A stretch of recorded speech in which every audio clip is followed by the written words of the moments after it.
అందరికీ నమస్కారం అండి. ఇప్పుడే అందిన వార్త, దేశ ప్రధానికి ప్రమాదం, తీవ్ర టెన్షన్లో పార్టీ నాయకులు అంటూ లేటెస్ట్ అప్డేట్ అయితే రావడం జరిగిందండి. సో ఆ వివరాలు ఏంటనేది వీడియో రూపంలో తెలుస్తున్నాం.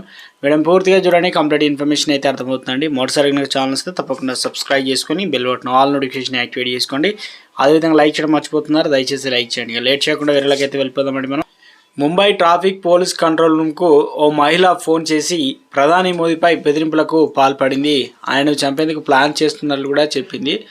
అయితే ఇందుకోసం ఆయుధం కూడా సిద్ధంగా ఉందని వెల్లడించడం దేశవ్యాప్తంగా హాట్ టాపిక్గా మారింది. ఈ మధ్య సినీ రాజకీయ నేతలకు బెదిరింపు కాల్స్ అనేవి ఎక్కువైపోయాయి. ఇలాంటి బెదిరింపు కాల్స్ అనేవి కొన్నిసార్లు వ్యక్తిగత కారణాలు, రాజకీయ వ్యూహాలు లేదా డబ్బుల కోసం చేస్తుంటారు. బెదిరింపు కాల్స్ వెనుక ఉన్న వ్యక్తులు గుర్తించడానికి పోలీసులు కాల్ రికార్డింగ్, టెక్నికల్ ట్రేసింగ్ మరియు ఫోరెన్సిక్ విశ్లేషణ ఉపయోగిస్తారు. బాధితులు వెంటనే పోలీసులకు ఫిర్యాదు చేయడం లేదా సైబర్ క్రైమ్ విభాగాన్ని సంప్రదించడం వంటివి అయితే చేస్తుంటారు. తాజాగా ప్రధాని మోదీకి హత్య బెదిరింపులు రావడం ఇప్పుడు దేశవ్యాప్తంగా హాట్ టాపిక్గా మారింది. గురువారం ఉదయం ముంబై పోలీసులు కంట్రోల్ రూమ్కు ఒక ఫోన్ కాల్ వచ్చింది. ప్రధాని హత్యకు ప్లాన్ చేస్తున్నట్లు ఫోన్ చేసి నా వ్యక్తికి బెదిరించారు.